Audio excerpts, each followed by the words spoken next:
Welcome, Shreya. I'm going to say SZ4D stands for subduction zones in 4 dimensions.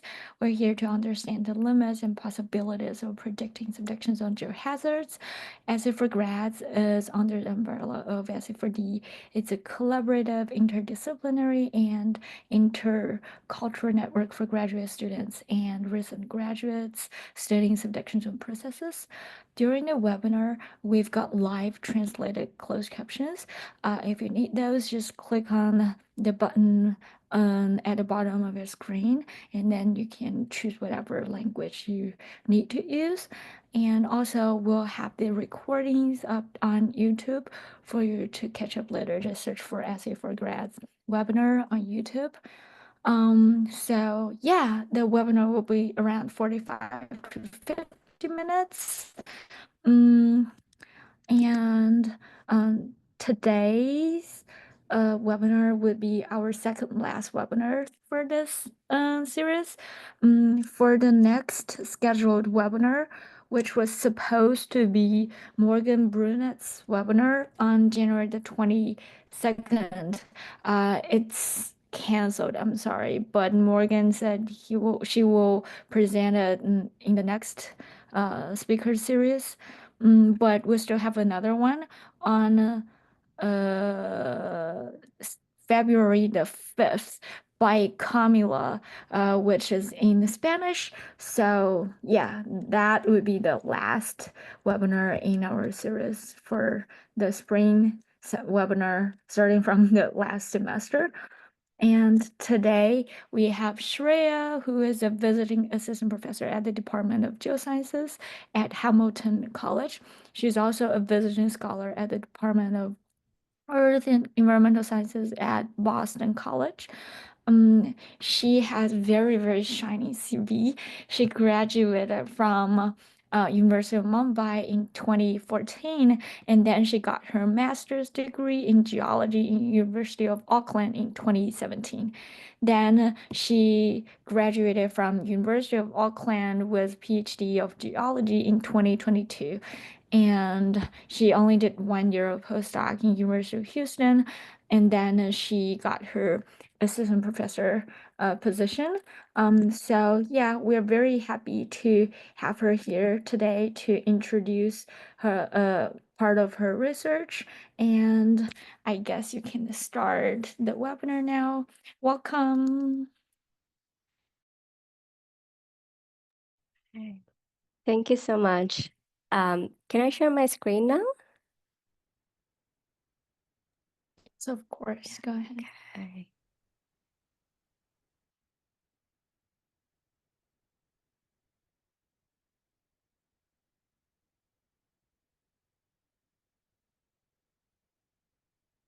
Are you able to see the presentation? Perfect.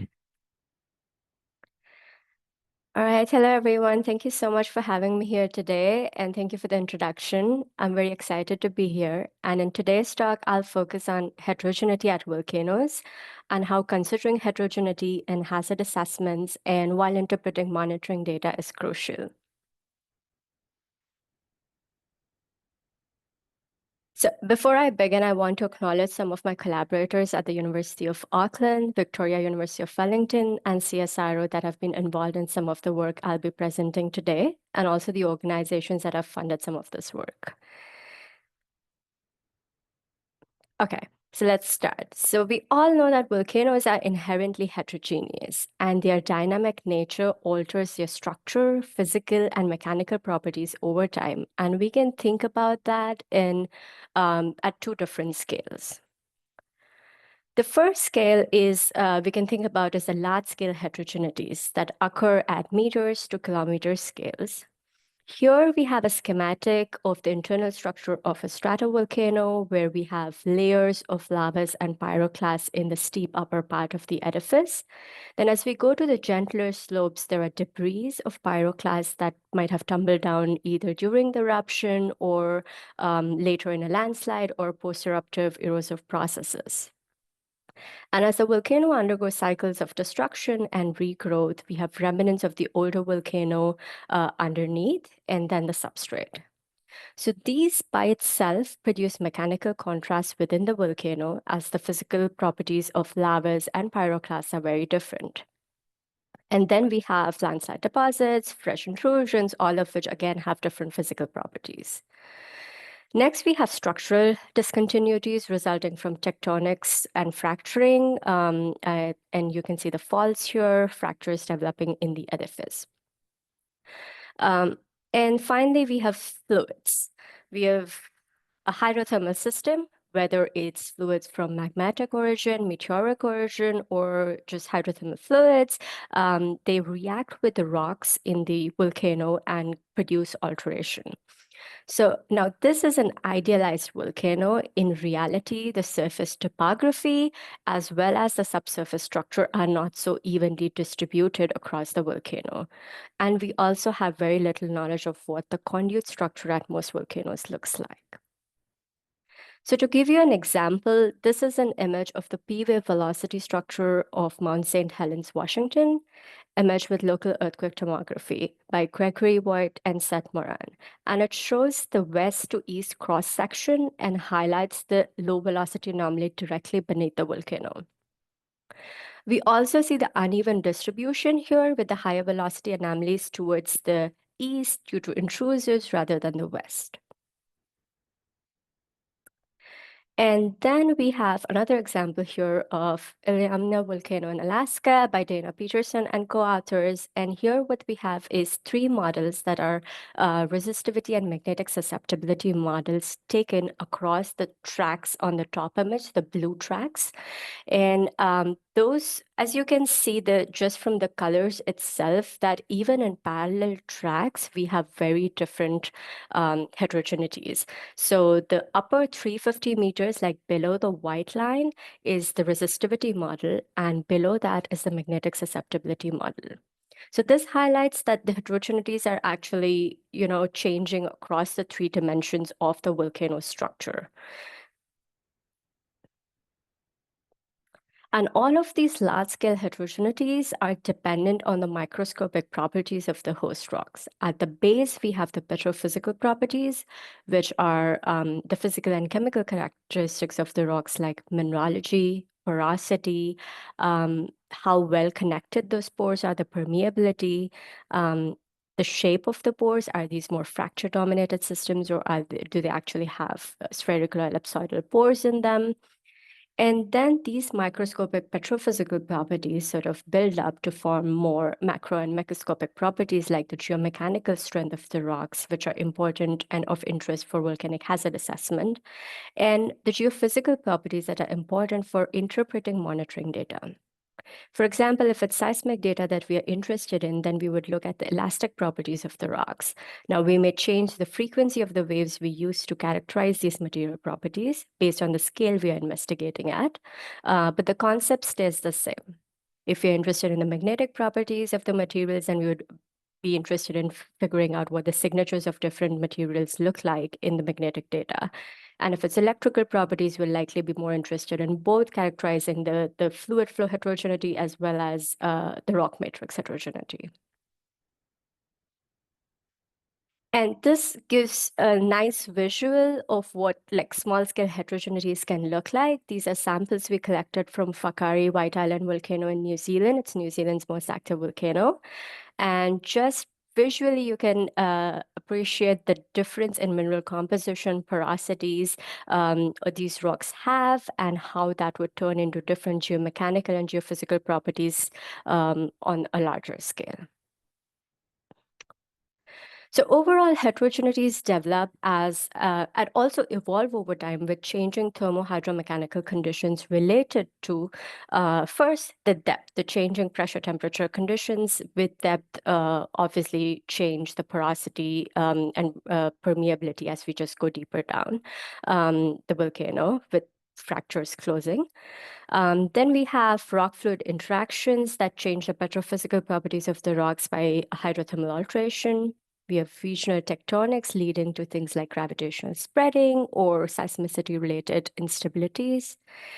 Then we have intrusions in hydrothermal activity-related changes in fluid injection rate or just how the temperature of the host rock, surrounding temperature of the host rock changes.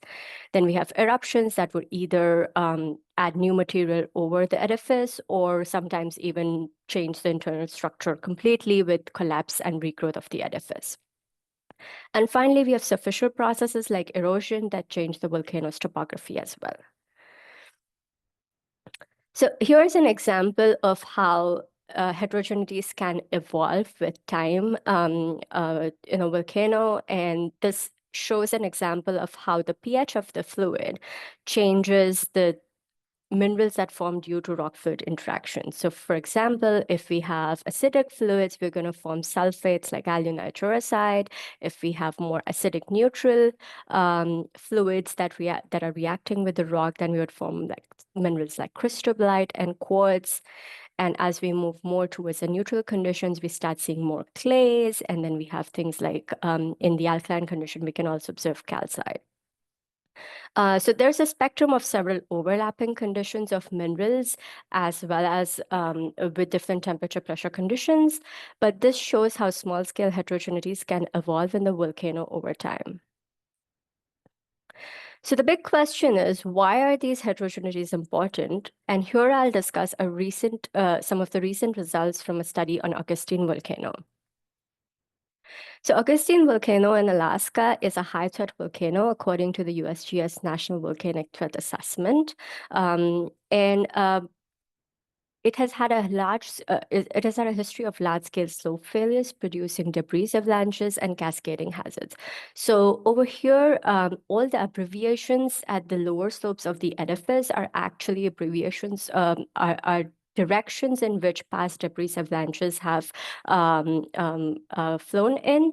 And it shows that it has had failures in every azimuth, and thereby it doesn't really have basement tectonic related structural controls, but rather other processes that are causing these large-scale collapses. And after each of these large-scale debris avalanche, the edifice of Augustine volcano has sort of rebuilt itself with new eruption. So the goal of the study was to first understand what is causing the slope instabilities, and also how can we assess the slope instabilities before they happen. So what I tried to do was incorporate realistic material properties by interpreting geophysical observations and integrate that into geomechanical modeling. So the first thing that I did in the study was reanalyze seismic tomography data from previous studies to map the subsurface structure. So the left-hand image that we have here is the seismic tomography data. The blues indicate high velocity anomalies. The reds indicate lower velocity anomalies. So basically, the high velocity anomalies indicate regions that are stronger relatively, like stiffer rocks, whereas the lower velocity anomalies are relatively less stiff. So the next step was to categorize these into layers that can be input into a geomechanical model. So I divided them into two parts. The first is the edifice, which is a composite of weak and moderately strong materials, which could be just layers of lavas, pyroclasts, past debris avalanches, and the high velocity anomalies are just fractured igneous rocks that are just lava domes. And then created a 3D structure similar to this. So there are three layers that are input into the slope stability model. The first layer is a central fractured igneous rock dome in the central core. Then we have the northwest flank, which has those high velocity region. And then everything else is just generally edifice with moderate to weak rock properties. And then the goal of the study was to assess different scenarios of how the slope stability of the volcano would change under various conditions, whether you vary the material properties, the pore pressure conditions, seismicity. But in today's talk, because we're interested in focusing on more on heterogeneity, I'm just going to show a simple result of what heterogeneity, how it affected the slope stability assessment. So the output of these models is something called factor of safety, which is just the ratio of shear strength to shear stress, and anything less than 1 indicates instability. So here what we see is just the edifice, and the colors represent the factor of safety. So overall, the edifice of Augustine volcano in this scenario is stable. It has low risk of failure. But the interesting part is that on the top, we have the homogeneous scenario where the least stable slope, that is a slope with the least factor of safety relative to the other slopes on the edifice, occurs on the eastern flank. Whereas the moment we incorporate the 3D material property structure that we just derived from geophysical observations, the least stable slope changes to the southwest flank. And this highlights that the location of the collapse-prone source areas are affected by whether or not we incorporate heterogeneity into these models. Next, let's look at how heterogeneity is important for interpreting volcano monitoring data.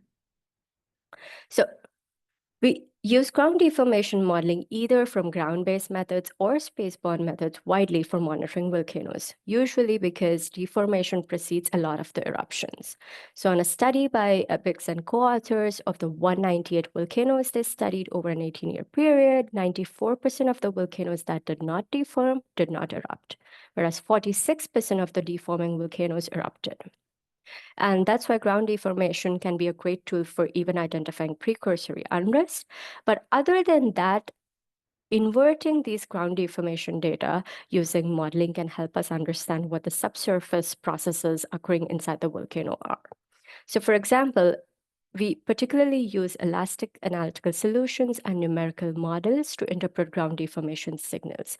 We take the observed inflation or deflation on the surface and invert it to understand what the source that is causing it. So it could be magma, what the location of the magma body is, what its geometry is, what the volumes are. So this is an example of what an interpretation of ground deformation data can provide you.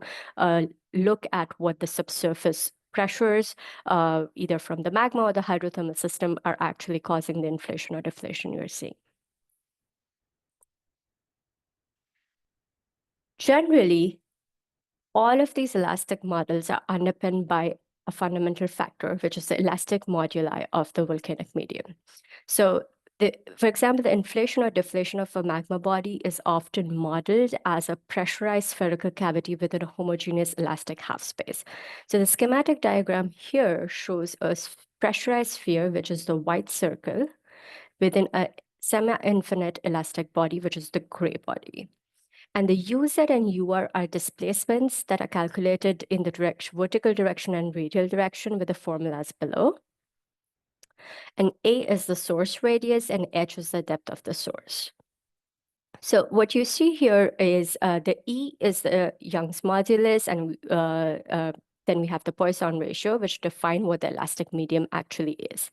And delta P is what we're interested in, which is the source over pressure, which is the pressure above the lithostatic, which helps us assess the potential, the hazard potential of the volcano. So this is an example that shows if you just keep on the top figure shows how the source overpressure estimates can change based on what you assume the elastic properties of the material to be as.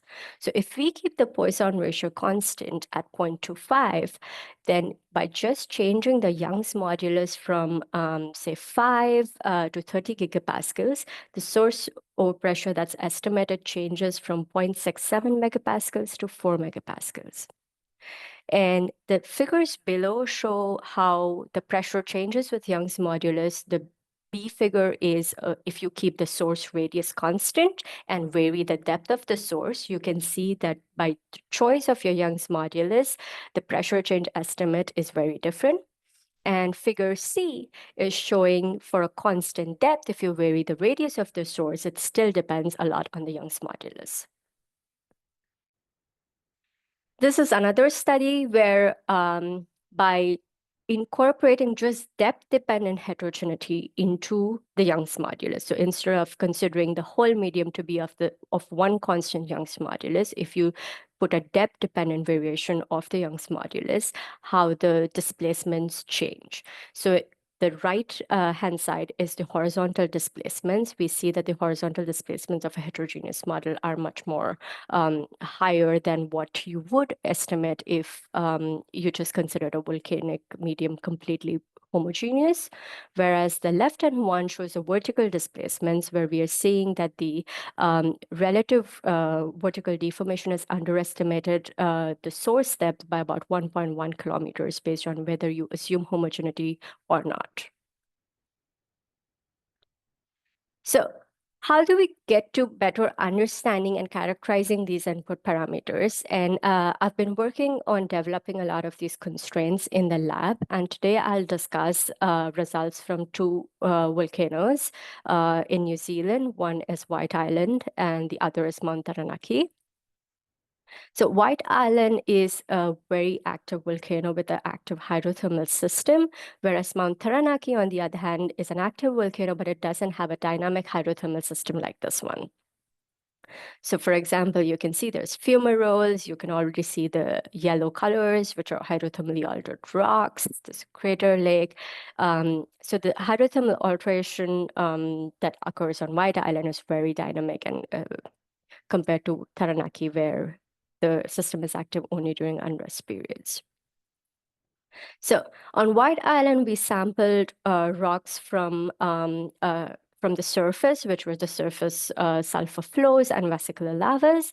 But we also sampled ballistics, which were ejected in a previous eruptions. So these actually provide us a very rare insight into the subsurface heterogeneities that exist in the volcano. So on the left-hand side, we have a schematic of White Island where we sort of have and inferred what the structure of what a conduit looks like, where we have the upper part is just altered tuff from new altered ash layers from new eruptions, whereas at the bottom we have clasts of lava and breccia sitting in a tuffaceous matrix.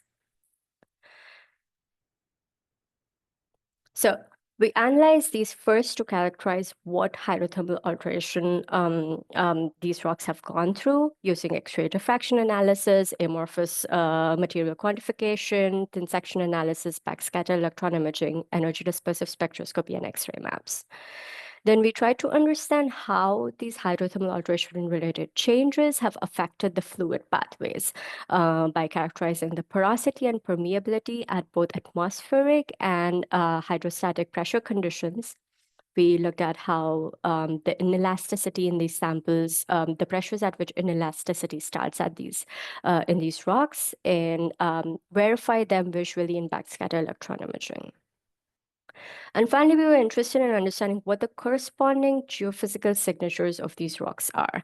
So elastic moduli derived from P and S wave velocities at both atmospheric conditions as well as subsurface pressure conditions, both saturated and dry, and the magnetic signatures of how alteration would have affected what we see in magnetic data in these samples. And finally, what are the implications for volcano monitoring? So the nomenclature I will use throughout the presentation is fresh to slightly altered samples are indicated by FS, moderately altered samples by M, and highly altered samples by H. So the fresh to slightly altered samples have less than 5% secondary minerals. The moderately altered samples have between 5 and 40% secondary minerals, and anything that is greater than 40% secondary minerals is classified as highly altered. So in all of the samples from White Island, we observe that the primary minerals were dissolved. Plagioclase, pyroxenes, and titanium oxides and amorphous phases are getting dissolved. As we move towards the altered material, we start seeing secondary phases of alunite, silica, anhydrite, very little clays, pyrite, and again, secondary amorphous phases. The highly altered samples, especially the tuffs we observed in the study, are much more diverse compared to those that have been observed from previous studies in White Island. And overall, these are the secondary phases resulting from acid sulfate alteration at temperatures less than 350 degrees Celsius. We unfortunately do not have any samples which are fresh of the tuffs because White Island is such a active hydrothermal system, but we do have one fresh lava here. So the corresponding changes of these samples on fluid pathways. So once we have secondary minerals precipitating, they're either replacing the original minerals that existed in the material, or they're filling up some of the porosity that existed in this. And the second process is that we have dissolution, where the fluids are actually leaching some of the rocks and creating more pores. So what happens when these contrasting processes are changing the mineralogy, but also the fluid pathways of these rocks? So as expected in all of the rocks, the porosity decreases with subsurface pressures, right? So as we go from the right to the left, we are seeing an increase. These are measurements with increasing effective pressures, and the porosity decreases. This is expected. The second thing we see, which is very interesting, is a contrasting trend in fluid pathways in conduit filling lavas and tuffs. With increasing alteration, more fluid pathways are created in lavas, whereas with increasing alteration, fluid pathways are destroyed in tuffs by pore infilling and mineral replacement. And the third, the blue numbers that you see here are the pressures at which there was onset of inelasticity. So what we did was we took the sample, we subjected it to a certain pressure, then increased the pressure and brought it back to a representative pressure. We did these cycles again and again, every time increasing the pressure a little bit more and then bringing it back to the reference pressure. The idea is if the sample stays elastic, it should come back to its original porosity. But after a certain point, if it stops coming back to its original porosity when you let go of that pressure, then there has been some sort of inelastic damage in the sample. So in some of the tuffs, we started seeing that inelastic compaction started at pressures as low as 14 megapascals, representing further destruction in fluid pathways just by compaction under pressure. And we see these contrasting trends in backscatter electron images as well, where secondary pores are being created in lavas. So anything that's black in color in these images is actually a pore space. So once you go from fresh to highly altered lava, we start seeing more porosity. Whereas in tuffs, as we go from moderately altered tuff to highly altered tuff, you can see that the microstructure of the tuff has completely changed. Most of the pores have been infilled, and it's more like a lava-like massive structure. So what does this mean for the volcanodynamics at White Island? So when we put together all of these things, we show conceptually how a partially sealed hydrothermal system could form. So White Island is known for having a lot of phreatic eruptions, but the idea is if it has so many ways to outgas, what is causing the buildup of pressure? Somehow the system is being partially sealed, and then at certain points, there's been increased injection rates, then the fluids can outgas, and that causes the pressure buildup.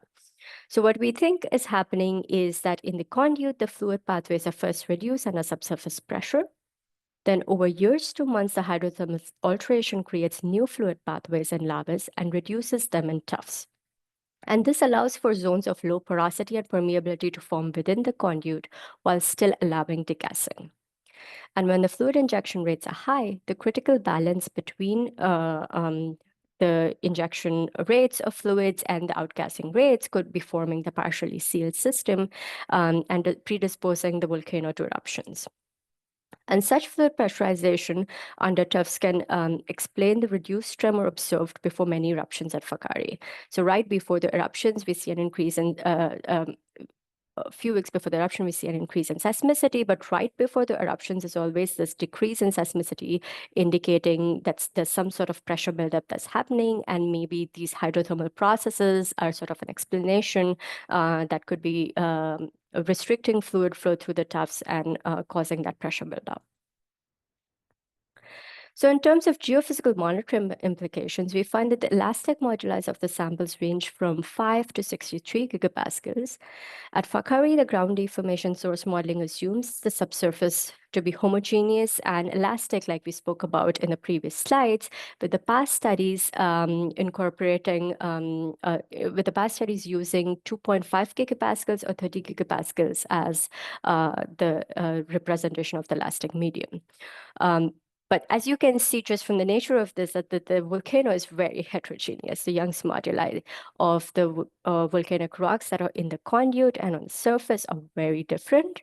And even the average of our data is somewhere in between these two extremes. And furthermore, where we saw that the tufts start becoming elastic at low pressures, it also raises the question of when we are interpreting ground deformation data, are tufts actually accommodating some of the inflation by compaction?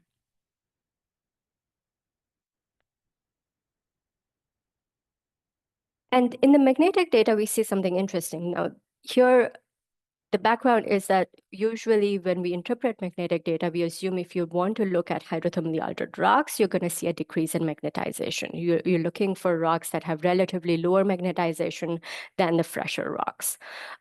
So they're constrained using usually the field scale magnetic data are usually constrained using induced magnetization and analyzed with this assumption. But the first thing to note here is the difference in the scale between the natural remnant magnetization and the induced magnetization, which both add up to actually form the total magnetization of the samples. There's a 3 order of difference between the two, with the natural remnant magnetization being much higher.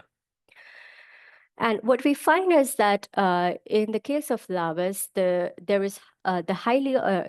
altered lavas have a higher magnetization than the fresh lavas, particularly the NRM. While the induced magnetization decreases with alteration, there is a higher remnants in the altered samples. And this raises questions on the long-standing assumptions that we use to interpret hydrothermally altered regions using magnetic data. And we don't exactly know what is causing this high remnants, but we think there are 3 plausible causes for this high magnetization. The first is that the altered lavas had equal or higher remnant magnetization in their initial fresh state due to high concentration of ferromagnetic iron titanium oxides. Many of which are single domain fine grain iron titanium oxide grains, which can carry very stable remnant magnetization. So over here, what we have is a graph. The A part is the graph where we try to demagnetize these samples.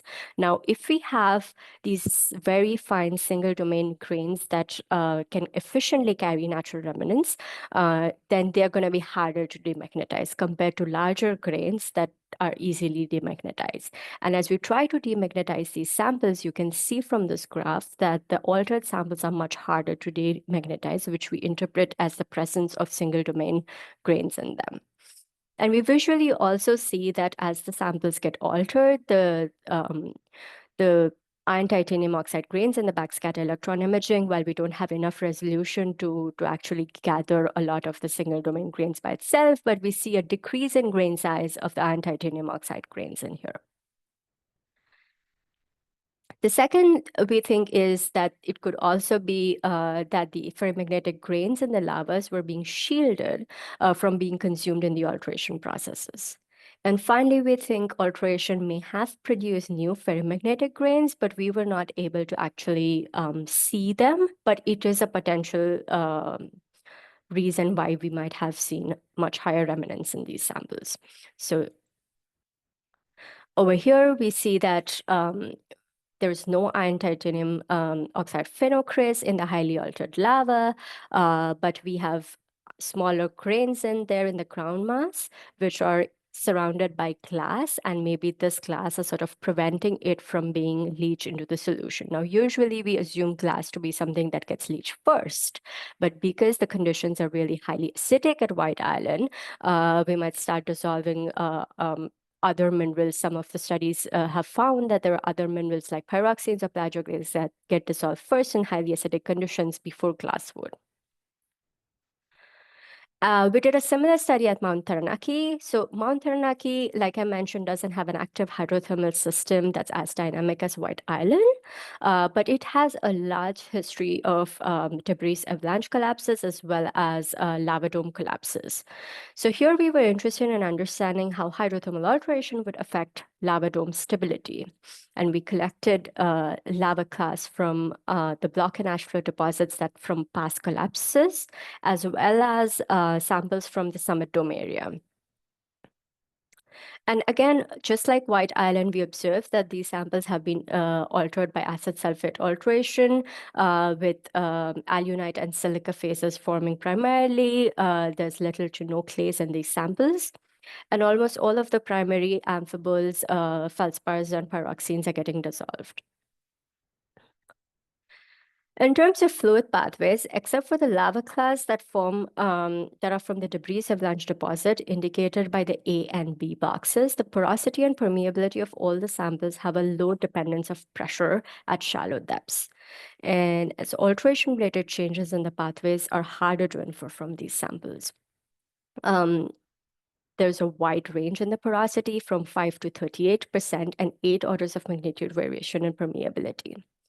But as observed in the previous slide, most of the primary minerals in the highly altered lavas were dissolved, and as it is high porosity and permeability, indicating that dissolution is playing a key role in these samples.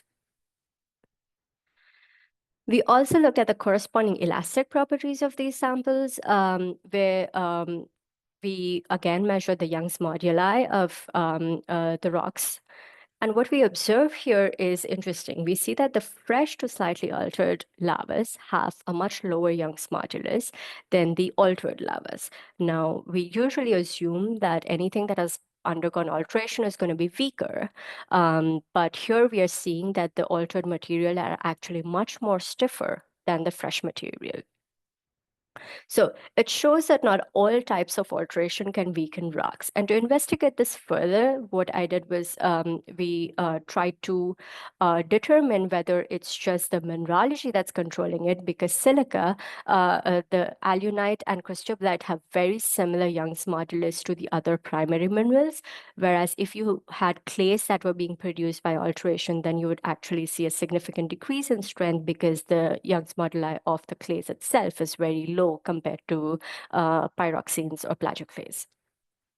So, but what we observe is that this variation in the moduli is actually caused by the pore shape more than the alteration, again indicating how heterogeneity is not just related to the composition or something, it's also related to these fine parameters like the pore shape, porosity, permeability. So over here, what you have is results of what the effective moduli of a rock would look like if it had no pores. So the way you compute this is you take the sample, you know its mineral composition, and you assign individual minerals a moduli and assume the rock is made of no pores. Now, if mineralogy was the only control on this, we would see some sort of trend over here between the fresh and the altered lavas. But we don't, which shows that the variation in the moduli are more related to the pore shape than the alteration. And over here in lavas from Kanakiya as well, we see that natural eminent magnetization dominates over induced magnetization in most samples. In the iron titanium oxide, again, are the primary carriers, and some of the moderately altered lavas have a higher magnetization than fresh lavas, similar to the observation we saw at White Island. So similar to the studies I just showed you from White Island and Taranaki, there have been several efforts by other authors on understanding these petrophysical properties or the geophysical properties, and also converting some of these things into what we can actually input into geomechanical models. Now, this is cohesion, friction angle, and we've had several developments on understanding how we can actually take some of these lab measurements and apply them to these models. But there are still several outstanding questions, and I welcome anyone who has suggestions on how we can move forward with this to share their thoughts. So first, we need to learn about how we can upscale these lab-based constraints to field-scale modeling. When we look at data, for example, over here, you can see that the cohesion in unaltered and altered samples, there is a wide range that we have here. It goes from almost zero in the unaltered samples to up to 10,000 kilopascals in cohesion. Now, if we input these unaltered materials into a slope stability model, what is the real value we should be inputting? Now, um, this wide range could be related to the scale that the measurement was done at, but also there's just scattered inherently based on the sample type we have. So how do we actually take these constraints and start putting it into model while incorporating the heterogeneity? The second is that most of the samples that we learn about volcanoes from are collected from the surface, which is accessible. How can we actually learn more about the subsurface itself? So the study from White Island has showed us a rare insight into what the subsurface rocks could look like because we sampled the ballistics, but we still do not have a lot of good constraint on the depth at which those things came from, right? Because these are ballistics, we couldn't really constrain where they came from.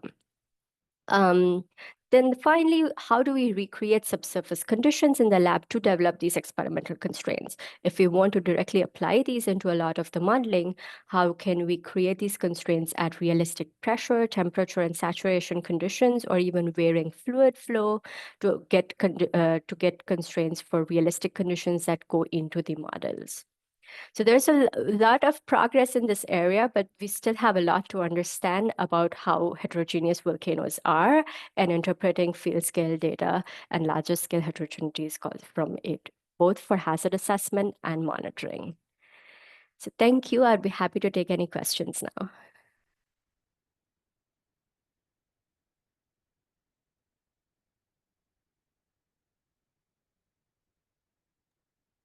Thank you so much, Shreya, for your excellent talk.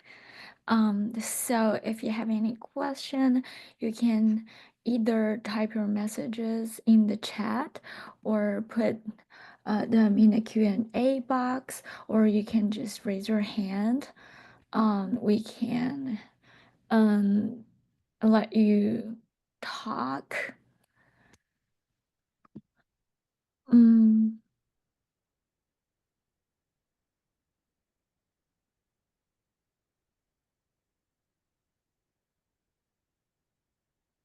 might need to give people 1 or 2 minutes. But before that, can I ask a little dummy question? So Yeah. it seems that you are combining all the information you can get to get the conclusion. But like I'm doing seismic tomography, you Mhm. showed the velocity tomography there. And I'm also like I'm doing attenuation tomography. How do you utilize velocity or parenthesis attenuation tomography results to contribute to your final results? Or like, do you use? Mhm. So I would use them to figure out large scale heterogeneities, like where are the layers that we have stronger rocks versus where we have relatively softer rocks, and then incorporate that into then integrate experimental constraints that can give us some sort of inputs into, okay, how do we represent that stronger rock, right? So the tomography data would help me understand where the stronger rocks exist versus if we were looking at slope stability modeling, for example, we're interested in the strength of the rocks. So higher velocity rocks are typically linked to rocks that have more stiffness, whereas lower velocity rocks have lesser stiffness. So then I would go ahead and interpret, okay, what are the best constraints we have for how we can put in stiffer rocks into a model versus softer rocks into a model. So the tomography data would help actually locate where those regions exist in Okay, space. Yeah. I gotcha. So you do not use those numbers to quantitatively constrain the. Not yet. Okay, No. I see. Yeah. Thank you. Yeah. Come.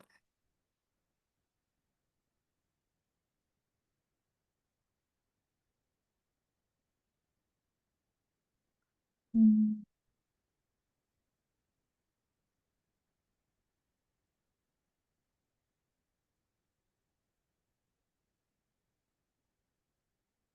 How did you start? Is this is just like general chatting. How did you choose to study volcano instead of um other structures? Well, I was in New Zealand and I was surrounded by volcanoes, so it sort Ah, of just drove me into it. That's really cool. Yeah. Well, I guess that's for today. All right. Thank you so much. Oh, wait, Oh, we've got a question. have to unmute Emily. Hi. Hey. So nice talk. Yes. And, I missed the intro, so apologies if I hit something you might have hit in your intro, but, you know, I hear you on heterogeneity being a first order effect. Mhm. Um, and yet people don't really want to deal with heterogeneity because it intrinsically seems second order, right? It doesn't seem like the primary problem. You showed compellingly it is a first order effect, at least from the point of view of volcano collapse. Um, do you have any thoughts on lessons learned strategically for other systems like fault systems or about how to cope with heterogeneity and how to make some meaningful progress here?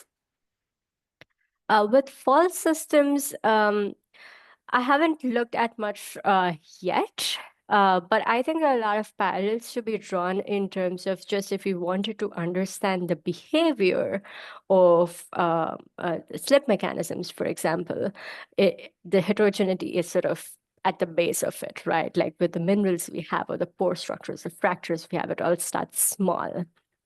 So I haven't yet looked at how we can take this into fault systems as much. But yeah, so for volcanoes, definitely it's very important, but I haven't yet looked much into how to take this to fault systems. But one of the ways, I guess, starting experimental would be one way to think about it as to how are we observing different slip behaviors in different types of rocks. Right. And then I guess there'd be two questions. One is if qualitatively you get different kinds of slip behaviors for heterogeneous versus homogeneous systems. And the other, which I think really people haven't gone to, but I was hoping somebody would one of these days, is that actually having a meaningful statistical distribution of lithological heterogeneity that clearly we're never going to know the heterogeneity at depth. And I think that's part of the reason people push back when you start talking to them about heterogeneity, right? Is they Yeah. think it's just unsolvable. So don't talk to me about something that's intractable. Um, and so I'm wondering if there's any statistical descriptions, perhaps based on your work in volcanic systems, that might be useful to port over to other hazards. So there are a lot of distributions around different properties that we can use on to input into models. But in general, if we have any constraints on, say, what the structure looks like at depth, for example, then we can start interpolating some of the things we know from the lab, whether it's a volcanic system or not, into actually inputting it into models. So for example, if we have any sort of view of where the larger scale heterogeneities are, maybe we cannot go really fine, like go and sample everything.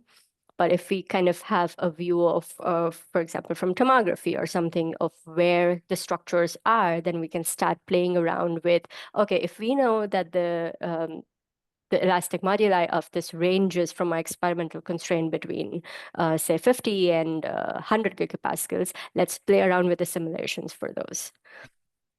That could be one way to think about it. Yeah. Yeah. And I think that could potentially be quite fruitful. Yeah.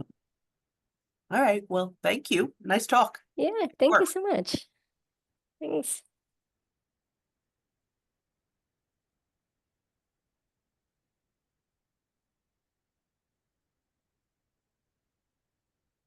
Thank you again. I All guess it's right. the Thank end you of so today's much. Thanks so session. much for helping organize the talk.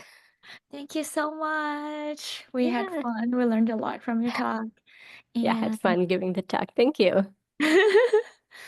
thank you, Uh, thank you. So All yeah, right. Happy New Year. Bye. Bye. Happy New Year.